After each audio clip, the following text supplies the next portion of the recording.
At the end of a lesson on line graphs, James Evelyn demonstrates an effective way of checking for understanding by asking his Year 4 pupils to turn a graph into a story.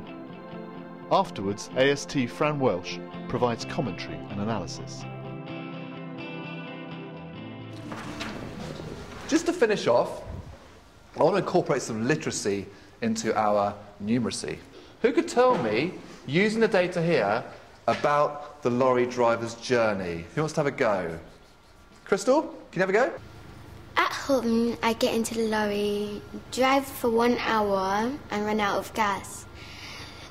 Drive for another hour and reach your gas station, top up. So you stop and top up, so we're going no further from home now. Good. Top up. Drive for another hour until I reach to... Where are you going in your lorry? Reach to the factory. Get to the factory, lovely. Load up on all the bananas. Great. Took an hour drive to reach Tesco's, dropped off the bananas, and a 2-hour drive back home.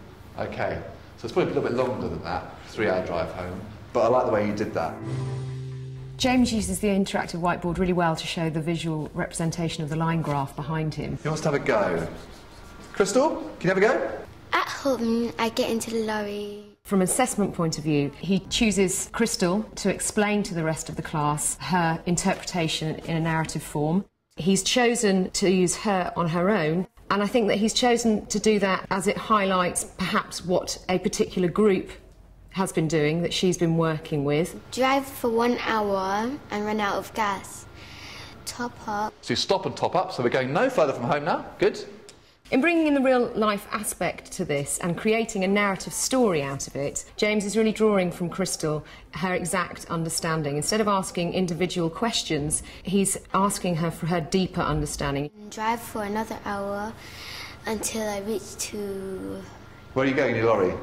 Reach to the factory. Get to the factory, lovely. Load up on all the bananas.